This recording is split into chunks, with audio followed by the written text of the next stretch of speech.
If you hate filling out those little text boxes in a job application with the same information that's on your resume, here's a hack. Most systems just aren't good at autofilling our resume into their little text boxes, so we have to streamline this for ourselves. So open up a notepad document on your computer. I guarantee you have this. Just type it into the search bar. Then copy all of the content out of your resume. Paste it into Notepad. This is going to get rid of all the formatting. We'll tidy up these bullets a little bit. Then we want to put our bullet points in order of best to worst for each job. This way, if there's a character count limit, we can quickly just use the maximum amount of bullet points that we can fit. This Notepad version is going to contain no excess formatting that's going to mess with those systems, so you can copy and paste your content from here straight into those autofill text boxes. Do not submit the Notepad version as your actual resume. This is only for your purposes to copy and paste into the job applications. This ugly document will save you a ton of time. If recruiters aren't banging down your door on LinkedIn, it's because you have your security settings set up wrong. Open up LinkedIn. Click on Me. Click on Settings and Privacy. Click on Visibility. Profile viewing options should be set to your name and headline. Page visit visibility should be set to on. For who can see or download your email address, anyone on LinkedIn. The next two don't really matter, but for who can see your last name, make sure you set this so it's your full name. Otherwise, people will not be able to find you on LinkedIn. This one doesn't really matter. This one doesn't matter. For profile discovery and visibility off LinkedIn, I like to set this to on. And profile discovery using email address set to anyone. You're also going to need to make sure your profile is keyword optimized and generally looking good. For that, I recommend checking out my free badass LinkedIn profile checklist. It's in my bio. Watch out for this huge corporate scam when you're applying to jobs online. It's called unlimited PTO or paid time off. Many companies are promoting unlimited time off for their employees and disguising this as a benefit when they're recruiting you. Now, this sounds great at first, but it's actually really dangerous for a number of reasons. First, just to get this out of the way, employees who have unlimited PTO have not been able to take 90 to 100 vacation days a year like we might think. In fact, studies have found that employees who are given unlimited PTO almost always end up taking less time off. Second, at many of the companies providing unlimited PTO, now every single vacation day is subject to the manager's approval. This means that if the manager doesn't feel like it's a good time for you to take time off, you have nothing to fall back on in terms of the amount of days that you are entitled to take off. This is the adult version of having your paycheck go directly into your mommy's bank account and then having to ask her every time you want to use some of your money. But that's not the worst part.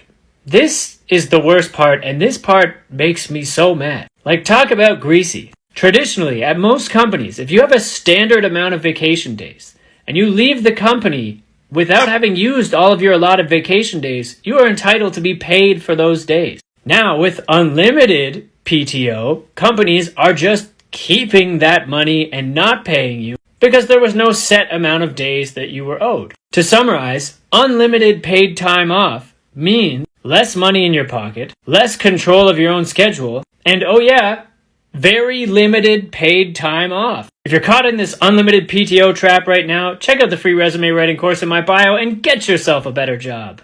If you have a virtual interview, do not do any of these things, please. 1, do not go to the interview without having tested the video software. This is a huge no-no. It could cause serious problems. 2, do not do a video interview on your phone unless you absolutely have to, and if you do have to, turn it sideways so that it looks like you're on a laptop. 3, do not do this in a place where you could be interrupted. Tell your friends and family to just leave you alone for this time. But of course, if you do get interrupted, don't make a big deal out of it. Everyone's working from home right now. We get it. 4, just because you're at home, don't dress like you're at home. Dress up in proper full interview attire, please. 5, I know you could write your answers out by hand and just read them, but we want to hear you sounding a bit more natural, so try to speak your answers normally. No reading. Virtual interviews are awkward, but you can handle it. You'll be fine. Like this video and follow me for more job search tips, and remember, you deserve a job you love. Would you be comfortable with a potential hiring manager looking through all your social media accounts? Because they do. If a hiring manager is taking you seriously as a candidate, they are going to check out your LinkedIn profile, which is good, usually. So just make sure that your profile is nicely polished and the privacy settings are set to public. Next, they're probably going to Google you. And if you've ever Googled yourself, you'll know that for most of us, what's going to come up is all of our other social media accounts. So to prep yourself for what I call the hiring manager social sweep, there are 3 things you can do. 1, and this is very simple, you can set all your non-LinkedIn profiles to private. Option 2, you change your name on your social profiles so they can't find you. This is not guaranteed to work, but it's something to try. 3rd, and this one's probably best for your long-term future, just clean up your social media so there's nothing inappropriate on there.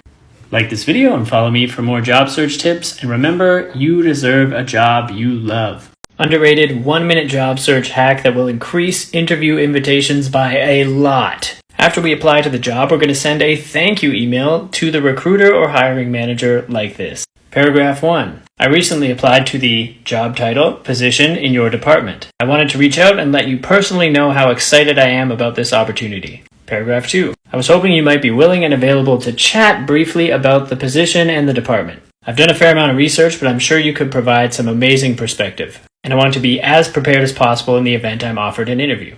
Paragraph 3. If you're willing and able, let me know and I will send over my availability. If you're not able to connect, I completely understand and I hope we cross paths soon. Thank you so much in advance for taking the time to review my application. Like this video and follow for more job search tips. And for a script on this email and many others, check out my free ebook, 9 must-have email templates for your job search, linked in my bio. The last question in every job interview is almost always the same. And it might be the most important question, so you better nail it. The question is, do you have any questions for us? This is your chance to show how much you care about the job and how much effort you put into the things that are important to you. So here are 5 amazing questions you can ask in this moment to really impress them. I saw on your website that X is a core company value. How does this affect the day-to-day work life here? What would a successful first 90 days look like for the person you hire in this role? I read that your company set X goal for the upcoming year. How do you see this position contributing to that goal? What would be the most important thing I could do in this role to help you succeed? What has been your proudest moment working here? More job search resources available in my... Some interview questions are traps, and if you answer them wrong, bye-bye. The most common trap question is, what is your biggest weakness? Here is a great example answer, and I'll explain why with the text on the screen so you can recreate this with your own answer. Great question. Whenever I notice a weakness in my own professional skill set, I do everything I can to turn that weakness into a strength through training, mentoring, and practicing that skill in a hands-on setting. Some weaknesses that I've worked to turn into strengths in the past include public speaking, budgeting, and delegating to my colleagues. Currently, a skill that isn't quite where I want it to be is my long-term goal setting. Right now, I'm taking an online course on goal setting and working with my manager on integrating goal setting into my daily responsibilities. So that